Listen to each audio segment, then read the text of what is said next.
If you don't check him out on JAKIBSports.com for his Friday column about what the numbers say going into the individual Eagle game, you're missing out. We kind of let him go verbal with us here on Birds 365.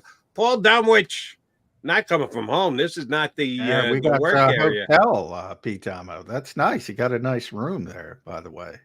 I'm impressed. Yeah, my daughter is getting married this week. Yes, Very nice. Congratulations. Thank you. Where are you, by the way? In Philly. Okay, all right. Don't trip going down the aisle. That's this is the biggest walk you're ever going to take, Domo. So try and keep your feet about you. I will try not to. I didn't with my other daughter when she got married 3 years ago. So I'll try. You've got them both out of the house. Very good, Daddy. And when you're giving the beautiful bride away, try not to extend things. That's one thing I'm going to say about try not extending things. You got to be on time, Damo, when you're doing these things. That's foreshadowing for one of my questions down the road. Be on time. The Eagles showed up on time against the 49ers. They were there for the kickoff, but didn't go well thereafter. John and I were just talking about how you needed to put it behind you. And if you're an Eagle fan, and certainly the Eagle players have to do that same exact thing.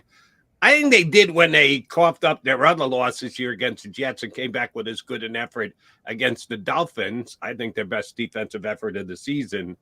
If I lean on that, is that a fair way to be optimistic about this? Am I looking at it through Eagle-colored glasses, or is that actually something you can put some juice behind and go, yeah, they bounced back from it. We got one example. They bounced back from a loss. They're going to do the same thing against the 49ers here. I got a leg to stand on. I don't think they'll have trouble putting that one behind them. I mean, a loss like that, you just purge it from your memory a lot easier than a 1 or 2 point loss where we're hinged on 1 or 2 plays and you thought you could have won. Those are the kind of games that hang with you. So I don't think that's going to be their problem on Sunday. They got some other problems, but getting over the San Francisco game won't be one of them. All right, we're going to get into some of those problems. The running game, we're going to get into third down stuff. But I what I was alluding to with my bad joke there was Jalen Hurts and his getting the football out on time versus extending the play. And I asked Nick about this. It's really difficult. I mean, how do you he makes so many plays when he extends the play, and he helps you so much in that category versus, boy, this could have came out and been a 10-yard completion or whatever. So I was checking out PFF, Damo, and the numbers are in 2021, Jalen was his first year as a starter, the slowest in the NFL, 3.19 seconds to get the football out. And we talk about that improvement from 21 to 2022. He's never going to be at the top of the league. Guys who are mobile are always going to hold on to the ball longer, but he was the 14th slowest. So he was middle of the pack, and that improvement was huge.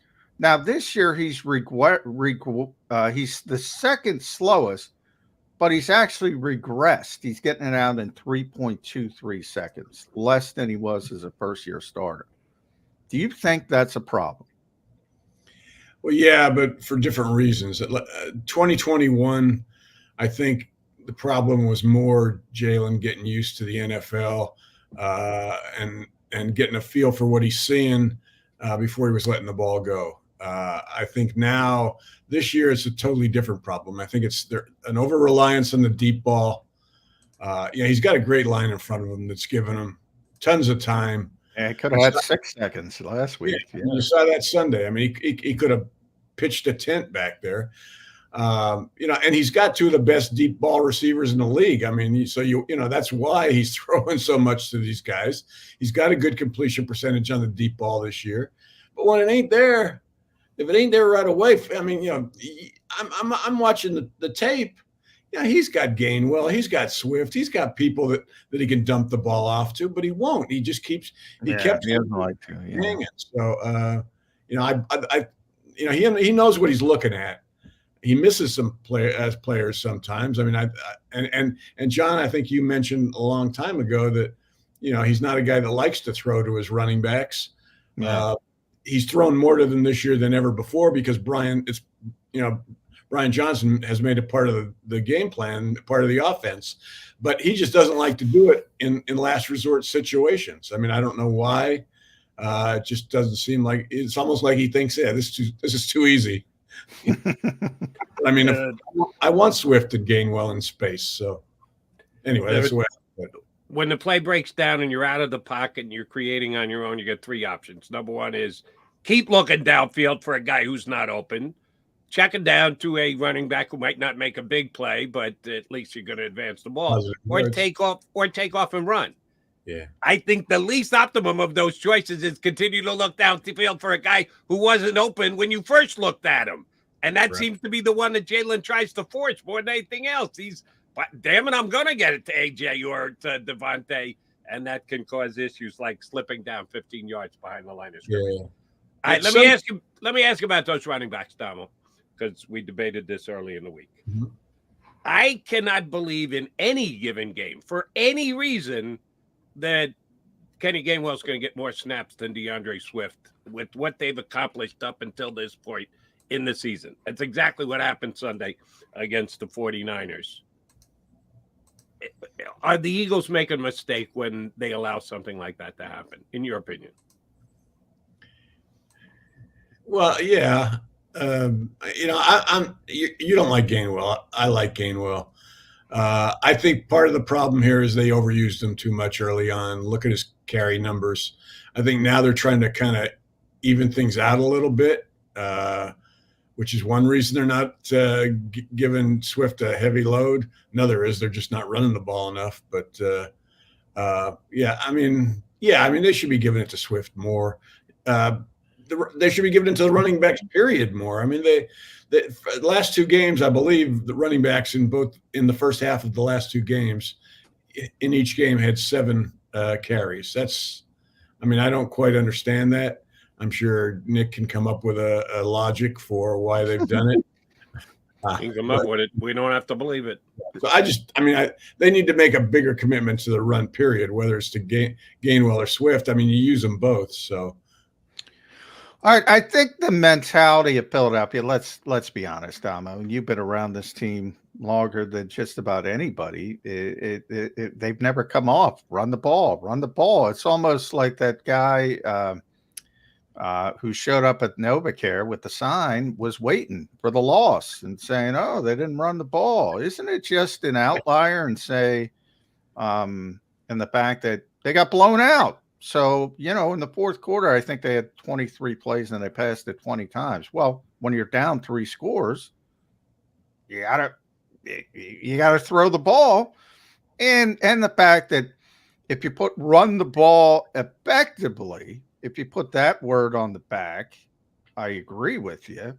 But they're still, I think, 5th in the league as far as rushing attempts. Contextually, they run the ball more than most teams. Contextually, they usually run it more effectively. Mm-hmm. If you see the 3 games prior, they actually were more run heavy than pass heavy because of the personality of the games. And they were trying to close things out for the most part. Not Kansas City, but so are people just overreacting to one bad game?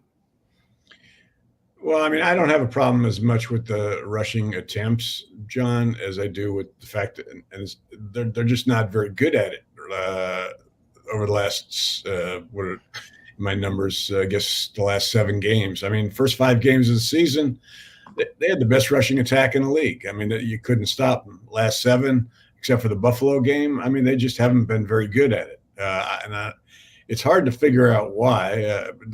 You look at the numbers, you break them down, you see where they're not nearly as good, mostly on second down, which is not a good down to struggle at because it puts you in a lot of 3rd and longs.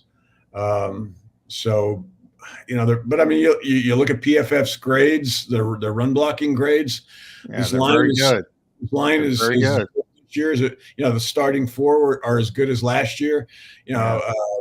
Fans like to put it all on the loss of Juergens for 5 games, he was their 5th best run blocker. So, granted, Sua Opeta was awful, but still, you had 4 guys you could rely on there. You should have been able to run. Can I throw out a theory? And Jody's heard this, but Sure. I'll throw it out to you, but both of you answer. The running backs aren't that good. You mentioned the PFF grades. I was shocked. I was shocked, to be honest. Kenny's down low, but I was shocked how low DeAndre Swift was. They have, let's see, they have 50 something graded. He's 47th. And I said to myself, well, he's got a really bad pass protection grade. So let's take that out of the equation. Maybe that's sinking him down to the bottom of the rankings. So I looked at just running grade. He's 45th. He's 45th. Are we just overrating the Eagles run? Because they have the best run blocking group, as you mentioned, in the NFL. If you look at Domo, and I'm sure you saw it, that 36-yard run Swift had against Buffalo, right? That was the Buffalo game. Right. That was the most perfectly blocked play I may have ever seen in my life. It was a pin and pull from Kelsey and Dickerson, which was perfect. You had the seal from Jordan Mailata. But what was really impressive, the backside. Cam Jurgens got to the second level. Jack Driscoll, who was in for Lane at that time, got a perfect seal block. Jack Stoll, farther out, perfect. And it went for 36 yards. And, when that happens, but how often are you going to be that perfect? And I think the running backs aren't that good. I mean, they're not Christian McCaffrey, but well, nobody is, but yeah. I mean, they're good. Their strengths, probably both of them, Gainwell and Swift, are as receiver or pass catching backs. Yeah. But I mean, when I watch Swift, I don't see a guy that I feel is not that good. I don't know that he's the most prolific back in the league. But when there's a hole, he generally takes advantage of it. He seems to have pretty good vision, knows how to bounce out to the outside when something's not there. So I'm not sure that they're not that good. I mean, they should be doing, no matter how low you rank them, and I would not rank them as low as PFF does. They should be averaging more yards per carry than they are. I think Swift is fine. I think he's above average. I think 4.7 is top 10 in the league. Yeah. Does he have good blocking in front? Yes. Jack Stoll, one play you described, great. I think that's one of the reasons why the running has been down the last couple of weeks. I think they missed Dallas Goedert. I think we overrate Jack Stoll as a run blocker because we know he can't catch. So why is he playing? Oh, he must be a great blocker. He's a good blocker. Dallas Goedert's a much better blocker, and the Eagles should run the football better with Dallas back this week. Well, they've used a lot more 4 wide receiver and no tight end, or now they've used Stoll. It's usually been one tight end and no running backs a lot of times. So you're right. I mean, Goddard's been a part of the having him missing has been a part of the problem. Yet, there have been games when he's been gone where they've run the ball well. It's just that it's kind of like you look at it and it's the first 5 games, last 7, and something's happened in these last 7. And I still think, by the way, as we talk about this, I still think the number one reason is Jalen. I still think when Jalen is right and that +1 effect he brings to the running game, I think that's what makes the whole thing go. And that's been there at times since they come back from the bye. At other times it hasn't been there. I still think that's the most important part of it. But we'll move on to third downs because that's even worse. As you stated, nightmare on third down street. I mean, this is historically bad. They're dead last in the league. It's kind of amazing that they have the best record in the league and they're the worst team in the NFL on the most important down in football. Maybe it's a little less important because so many people go for it on fourth down, but still, to be last in third down efficacy on defense and be 10-2, I can't explain that. I mean, Yeah. it's something has got to give. And maybe it's just the opponents, because San Francisco's really good. Buffalo's really good offensively. Kansas City's got Patrick Mahomes. And it's gotten worse over that span, obviously, and it should. But it shouldn't be this bad, should it, Domo? You wouldn't think so. You would think, I mean, I think the belief was that they could get enough, just like last year, they could get enough pressure up front that it would make everything else better, at least on, if they could put teams in third and long, they'd be okay, because nobody can convert 3rd and 9s and 3rd and 10s. Well, guess what? A lot of teams can convert 3rd and 9s and 3rd and 10s against the Eagles, and they are this year. Yeah. So, I mean, that's been a big problem. The pressure, the pressure numbers are, again, they're good, but they look fine, but they're not getting there. And teams are, I think one thing, and I haven't seen any analytics to show this, but I mean, quarterbacks seem to be extending plays more on them this year, getting out of the pocket. I mean, Dak did that. Josh Allen did that. If you can get outside and buy some more time, it doesn't matter how much pressure they're getting on you. So, I think that's contributed to it. They're just, the front end pressure. But I mean, that middle of the field should not be that wide open. Last week, the tackling was as bad as it's been all year, which is, but I mean, it hasn't been that bad. Yeah, created a big feud with Slay and our own Seth Joyner. Big feud. Slay cornered me about Seth yesterday. It was hilarious. But anyway, Domo, Yeah. were you suggesting that pressures might not just be enough? That sacks are actually a lot more important than pressures? Jody's like a dog with a bone, man. My buddy Casey Stern, baseball talk guy, has got a great phrase called "profits are nice, parades are better." Yeah, the pressures are nice, sacks are better. If the Eagles are getting the prerequisite pressure and they're the worst third down defense in the National Football League, doesn't that tell you something about pressures? Well, the problem with pressure is there's two things you can do. You can get rid of the ball quickly, which a lot of the quarterbacks they've faced have done. And secondly, you can, if you're mobile enough, you can get away from it if the pass rush hasn't been disciplined enough. And that's one of the things we're seeing this year. There's, there are some cracks in that pressure that are letting quarterbacks get outside. We saw last week on a big one where Brandon Graham got caught inside. You're right. I mean, you got to get the guy down. You're not seeing, their takeaways are affected because there's no strip sacks. It's just. Well, I would say, because I'm on the other end of the spectrum, I think pressure's more predictive than sacks, because again, if you're playing Carson Wentz, all right, and you get 70 sacks, all right, you might get 9, 10. Yeah. Then if you're playing Patrick Mahomes in the Super Bowl, even on a crappy field, or if you're playing Peyton Manning back in the day, Tom Brady, I don't care who you are, you ain't getting a lot of sacks because they're going to get the ball out on time. So you better figure out something else, because it's wholly dependent on the quarterback holding on to the football to allow you to get a sack.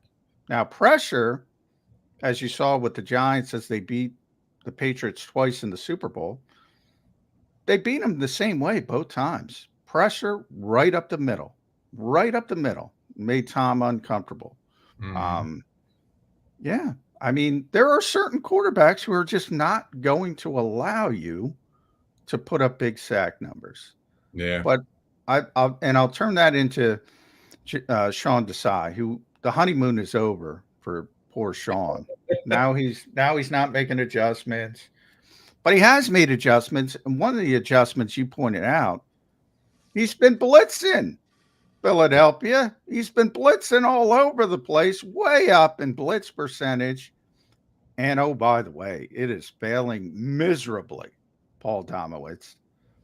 Is it Yes. time to scale this thing back? I've argued you now have Shaq Leonard, you got Byard, you have Roby, you have all these veteran savvy players. Hopefully they'll get more up to speed. I'd play cover 2 all day. Yeah. All day. And say, all right, man, I'm just going to play. I'm dropping everybody I got into coverage to try to stem it. And I mean, Brock Purdy, what was he? 10 of 11, 3 touchdowns. Yeah. Want to keep coming? Yeah. Yeah. Of course, you got to tackle better if you're playing cover 2. Yeah, you damn well better tackle better than you did against San Francisco. That's a fair point. Yeah. Yeah. But I think simplified, and who said it this week? KISS principal, Jody. Barrett. Keep it simple, stupid. But yeah, Barrett Brooks.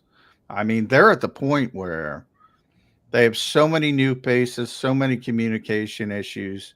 Yeah. I think it's time to scale back from this Fangio match zone that everybody's blowing left and right. And it's not fair to Eli Ricks and Sidney Brown and all the younger players as well. That's, I think, the biggest problem with Sean Desai. But he's tried. He's adjusting. He's trying everything. Yeah. He's pulling out the kitchen sink. What would you do if you're Sean? I agree. I would say, I mean, that I remember Todd Bowles when he took over a shipwreck of a defense here. He just simplified everything. Just made it as easy as possible for these guys, and they played better. They didn't play great, but at least when people don't have to think as much, they generally react quicker and get to the ball. So, and then you just hope that they can tackle. Damo, I'm going to ask you to do a little crystal ball look for us for this upcoming game. What are the Eagles going to do on offense to make sure Micah Parsons doesn't blow up the game? Is it a mindset? Is it a specific type of play? Is it a responsibility of one guy? Because they move them all over the place. Real easy to just say, well, it's all on Jordan Mailata. He comes most of the time from the right defensive end, but they put him inside. They'll flip their 2 defensive ends. So it's not just one-on-one, mano-a-mano. So how do the Eagles keep from Michael Parsons blowing up the game? I mean, I think they have to have some success with the run game. If they do, I mean, if you keep him guessing, I mean, in the past, they've run at him, attacked him. We've talked about this. If you can't block him, read him. That's what Nick says. Best way to deal with his speed is to go right at him. So, yeah, I mean, I think the run has to kind of lead here. If they can get them at least thinking run, it makes Jalen and the receiver's job a lot easier back there. Yeah, you got to put them in conflict. The RPO game has got to return. We'll see if Jalen Hurts is healthy enough to put it together in a real big fashion. They average 40 points a game at home. They've won 14 straight at home. Talking about the Dallas Cowboys, obviously they have won 5 straight, I believe, over the Eagles. Is this just one of those weeks, Damo, where it's, at the beginning of the season, I said, well, they're going to split with the Cowboys. They beat them here. They're probably going to lose to them there. It's that simple. It is. I mean, and yet, I look at this Dallas team and I'm just not real impressed. I mean, the numbers are breathtaking. I mean, all the 40-point games, but they have yet to beat a team that's currently has a winning record. They all their offensive explosions have been against teams with 4 wins or less. I mean, there's every reason to believe this is kind of a false 9-3 record with them. But the bottom line is, these teams seldom sweep, and the Eagles beat them at home, and they're probably going to lose Sunday down there. So, I think it'll be close, but I think the Cowboys are going to win. Do you? You're leaning toward the Cowboys. Okay. If they do lose, where does that leave them? We know what the numbers say. They'll be in a tie with the Cowboys. I did this several weeks ago. Yeah. And the only way you can do it is if both teams win every other game, which they probably won't, but you never know. So you got to have some kind of prediction as to where it goes from there.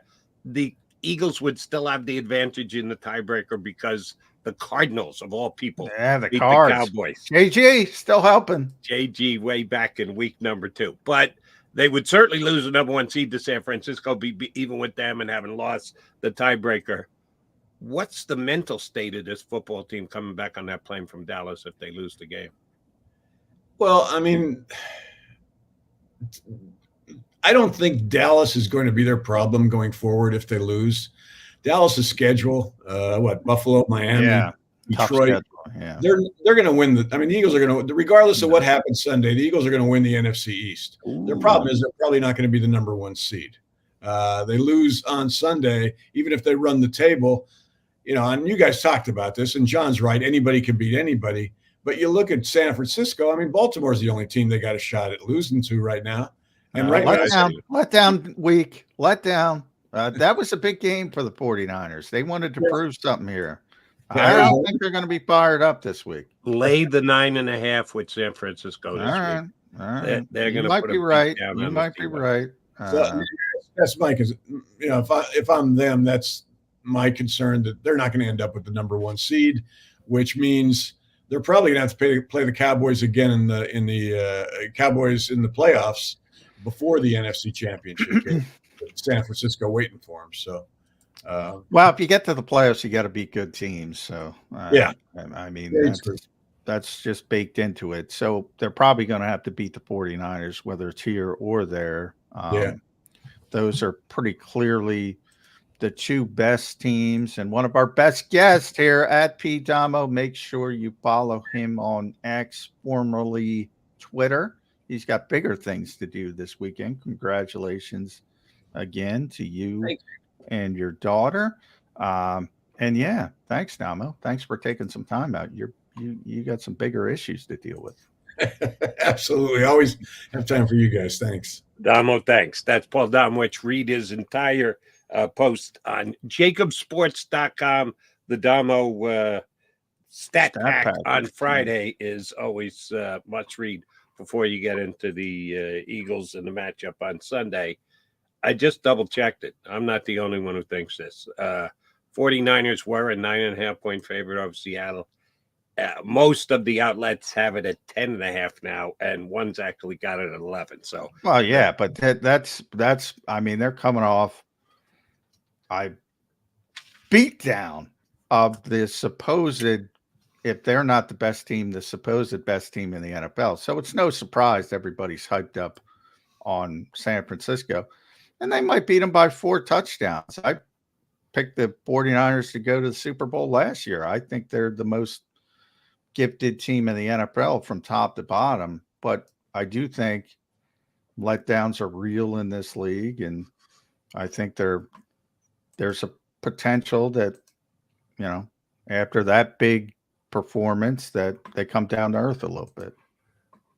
Yeah, not this week against Seattle. I think they were dealt a good game here. If they were playing Arizona and they were a 13-point favorite rather than a 10.5-point favorite, like a bad team, then I think there'd be a chance for a letdown. The fact that Seattle is the second best team in their division, and there's a decent rivalry between the two teams, I don't think the letdown kicks in. Well, I would think they would just out-talent a bad team. Eventually, even if they play poorly, they're going to out-talent a bad team. Seattle, if they play poorly and Seattle plays well, there's a window. Then how did the Arizona Cardinals beat the Dallas Cowboys back in week 2? They shouldn't have. More out-talented. You know why? They should have just out-talented the Arizona Cardinals, and they didn't. And by the way, I gave JG credit. You know who else you should give credit, who had a hell of a game that particular day? Kaiser White, also helping the Eagles, was tremendous in that Cowboys game. So some former Eagles. That's a bad loss, but that's a perfect example. I mean, this is the NFL. It's not college. I talk about it all the time. In college, you got, the big college teams, your Georgias, your Alabamas, your Ohio States, your Michigans, blah, blah, blah. They got 3 games all year. They got to win, basically, give or take, maybe a little bit more in the SEC. By 3 games, I mean 3 games they could potentially lose. Everything else is a glorified scrimmage. They're going to win the game. It's just a matter of how many style points are they going to get? That's not the case in the NFL. It's not. I watched every snap of that Seattle-Dallas Thursday nighter last week. And my takeaway, more so than, the Seattle Seahawks almost beat them. Yeah, they did. Because the Dallas deep, Geno Smith, you talk about throwing ducks. He's got a bum arm. He's got to come to the sideline and get it treated and wrapped, every single thing. He's got no zip on his football whatsoever, and he's still completing passes. I know DK, Bland baby. Make no mistake about it, by the way. DK Metcalf's performance was noted by a certain 2 receivers at the NovaCare complex. Understood. And they think there is an opportunity to use some double moves against Mr. Pick Six, who's always looking to make the big play. I wouldn't throw an out against Deron Bland, but I would try to double move him to death with and AJ's very, very close to DK Metcalf. Very, very close. Wasn't he real close to Debo too? Who the hell isn't he close to for other teams? That's true. Well, good receivers stick together, man. They all love each other. How about poke him in the eye this week, AJ, if you get the chance? All right, Johnny Mac, I know you got to run. You got a Sirianni session that you've got to get to, so we need to get you on the record. Eagles, Dallas, in Dallas. You just said with Damo a couple of minutes ago, they usually split. They almost always split. They split. You taking a split? You think the Cowboys are going to win this I'm week? sorry, Eagles fans. I took a split at the beginning of the season. I don't see any reason to not take it now. It's always a bad spot. They were in a bad spot last year. They went to Dallas. It was like Christmas Eve, I think, last year. And it was a really bad spot. Third of third road games, I believe. Not quite as bad, but still a little bit of a bad spot after this sort of ringer they've been through. The Cowboys they've won 14 in a row at home. They've beaten the Eagles 5 times in a row at AT&T Stadium. They're going to win the game. 33-28. There's going to be so you got really high scoring. There's going to be some points scored. Oh yeah. On both sides, but I got high scoring, but not quite as high scoring as you. That's plenty.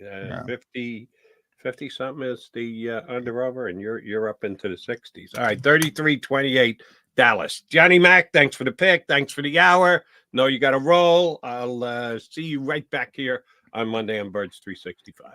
All right, thank you, Jody, and thank you, Bill. I see you in the green room.